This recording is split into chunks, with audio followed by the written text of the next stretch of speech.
Okay, I'm back. And the last video I did, I had a little Kubota, a B model. This one here is an L model, an L3400 Kubota.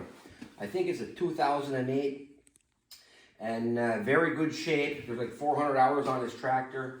The client had no cab and been wanting one for a while and finally found me. And obviously I put a cab on for him. And like every other tractor, they all look pretty straightforward, but there's always lots of little things you're going to run into that you have to work around and figure out. The first thing I had to do on this tractor was relocate his step, because originally the original floor was on an angle in here and the step was in more and on an angle, and it was totally useless with a cab on because it wasn't sticking out far enough. So I had to make a few extra brackets, bring it out like 4 or 5 inches, and now it's rock solid. At one time when just the floorboard was holding it up, a man would step on this and it had like 1 inch of flex. It wasn't breaking or nothing, but it was kind of flimsy. Same deal with the fenders. These used to be kind of loose also because there was nothing supporting them. Now the cab supports all the fenders, and Mr. Man, it's rock solid. We come around to the back. I had to, the roll bar setups on these L models for these particular years, it come back a little more, so I had to change my style a little bit and bring my cab out to reach them. I couldn't make my cab over the roll bars because the cab would have been over the lights. This is where they always sit. And as you can see, I came up with a solution. I've done it many times to have a good firm attachment. This is now the main bolting point for your new cab. And underneath this one, I went a little bit extra and I had to make 4 removable panels. Lots of nuts and bolts. It can't all be in one piece because it has to be able to be removed if you ever had to. Now my window, I relocated his cup holder, which used to be on this side, but it wouldn't fit no more because of the way the cab was on that side. So I had to make a cover to block the hole on this side, and that's where I ended up putting up the toolbox.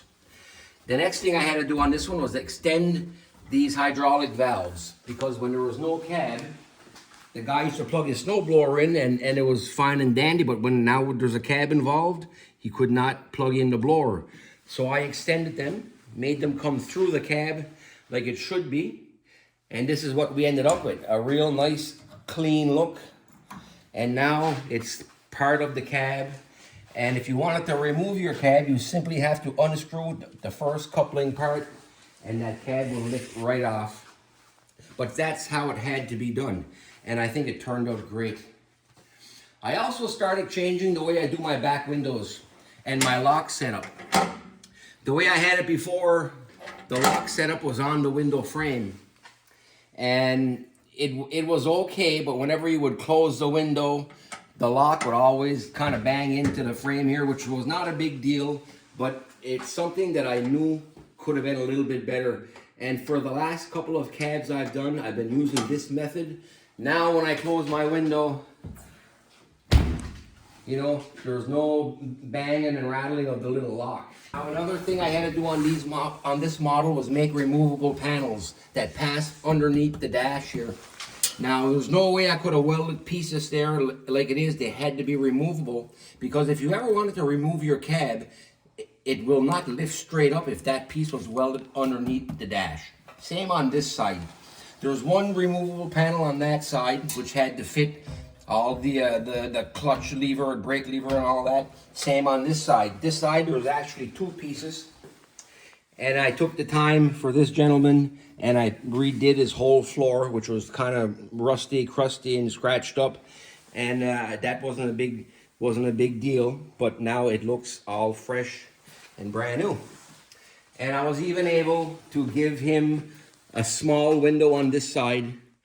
Because of the joystick and hydraulics, it would have been much easier and faster for me just to leave that blank with steel, but the look wouldn't have been there. I find, at least with a little glass, at least you can still see a little bit, and he has a nice long full length one on the other side. And the last thing I've done on this, actually yesterday, I plumbed in the heater. It's hard to see, but these are my new hoses here that I plumbed into the engine. And man, it works great like usual. He gets wicked heat. Everything is fine and dandy.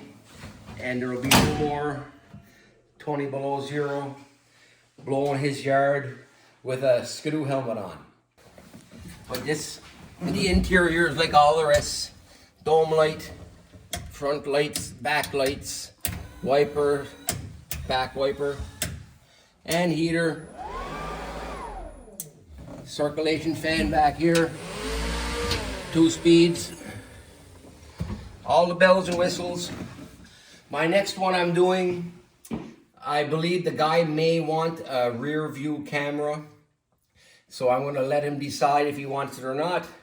And that model I'll be doing next, well actually it's right over here. It came in nice and dirty and salty from a 4-hour trip. And this is, I believe it's a B model. A B7510. Very small. The issue, I've done these models before, probably 3 of them. The issue with these ones is that they come in the back here very, very narrow. Now I can put a cab on it, but I don't want his cab just being this wide, touching his shoulders. So I will probably go through a little bit of extra work and extend 3 inches on each side. And if you're watching my other line of videos, the how-to videos of the step-by-step process where I just did that L3400 and every other one I've done, and this one will be the same, you will see what I will be doing to extend this. That's just if you're into wanting to build your own cab and whatnot. A lot of people are, and it's all available if you want it. But other than that, I will always make a little 5-minute deal like you just did of everyone that I'm ready to send out. And that being said, we'll see you on the next one.